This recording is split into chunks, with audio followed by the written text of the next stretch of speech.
Welcome back to Hampton Speaks. Last time we talked about the top 10 reasons people fear public speaking. Today, we're going to talk about how to prepare for a successful speech. Let's get started. The first thing on the venue: practice, practice, practice. That's right. You must continuously practice. Preparing a speech or preparing a presentation takes a lot of work. You should never shortchange yourself and rely totally on memory from past things that's happened. So the best way is to train your memory by practicing on this information that you're going to deliver continuously. Continue to practice. Practice, practice, practice. And that comes as a result of knowing my number one rule. My number one rule is know your information. And throughout these tips, you're going to continuously hear me say, know your information, because it's very important. So when you're practicing, here's the next tip. Get in front of a mirror. Watch yourself. What expressions are you making when delivering your speech? One of the things that I take into consideration when I'm practicing my speech is, can I hear myself well? Or am I trying to tone myself down because of my surroundings? When you're practicing, you should be speaking as if you're on stage in front of 10,000 people. That's right. You should be practicing loudly. You should be opening your mouth. You should be blowing your voice out. Everyone should hear you practice. Here's your next tip. You need to learn that speech word for word. That's right. Memorize it. Word for word. Again, number one rule, know your material. Why is that important? It's very important for timing purposes, because once you learn what you're saying and know what you're saying, you start to establish a tempo. And as you establish that tempo, you know just about where you are based on the subject or the content within your speech. This allows you to be prepared to address any types of things that can happen. And we'll get into that a little bit later. However, it's important to know everything that you're trying to say. Now that you've learned that speech word for word, the next thing is, do not recite it as if you're reading. Why is that? Well, for one thing, if you're reciting as if you're reading, guess what? Your audience is going to say, I did not come here for books on audio. So what they're going to do is, that was distracting, wasn't it? They're going to start reading for themselves because they know that you're going to be on page 37, slide 29, page 28, whatever it may be. So they're going to go right there and then they're going to start reading for themselves. And guess what? You have totally lost them. We'll get into that a little bit.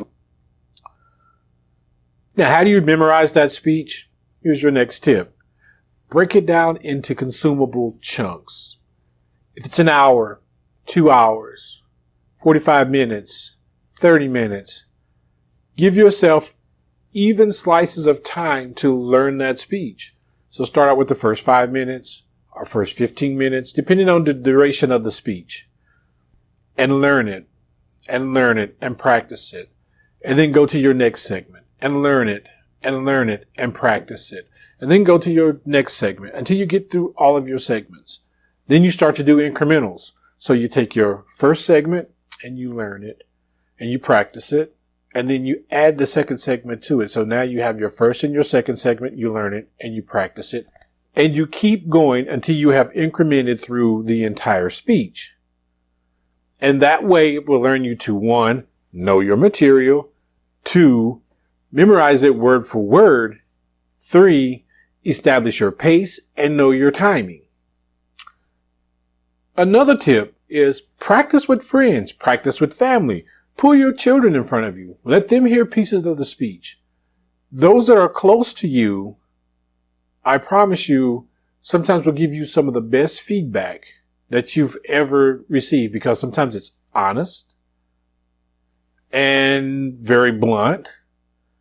And that can be helpful because you don't have to internalize what they're saying, but you can take that information and say, okay, what information did they provide for me or feedback did they provide for me that I can make of use, and I can make adjustments and fix the speech so that I could address those issues, because they could be real and legitimate issues.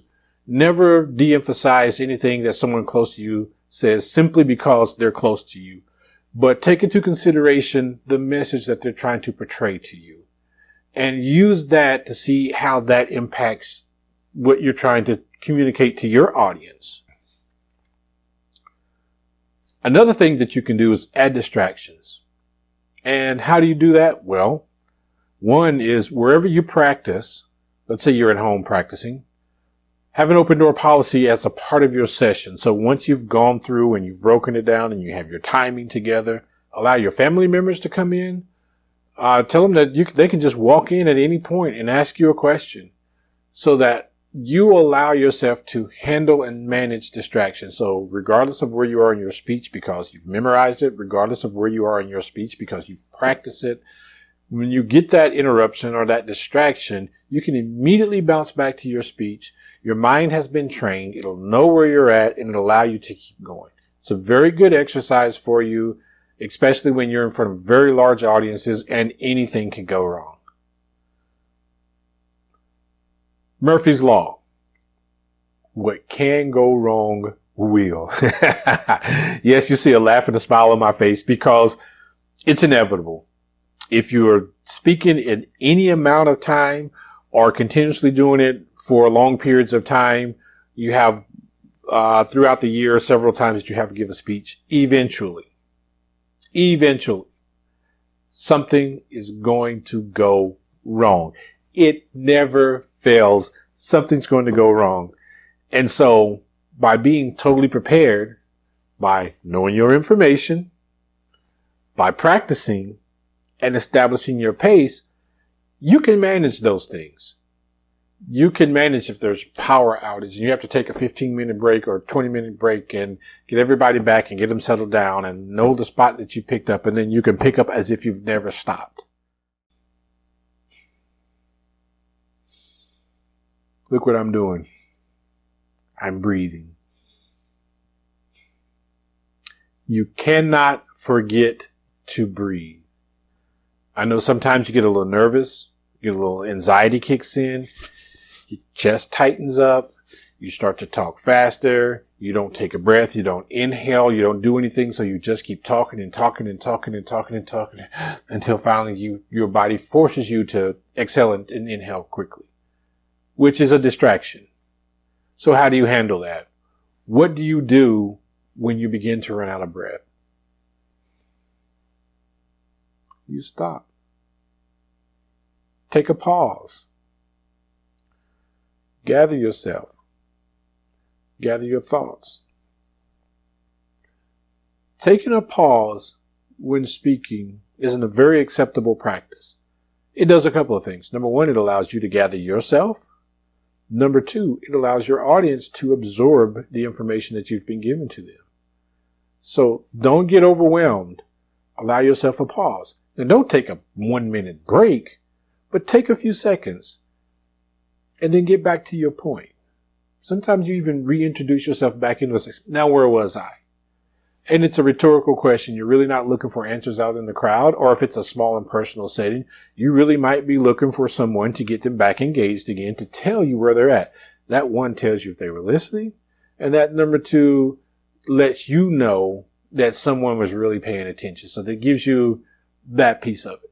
Now, you don't want to continuously ask, where was I? Like you're always lost in your place, but sometimes it's a good. And then finally, the other thing that you do in preparing is practice taking those breaks. One of the things that you practice is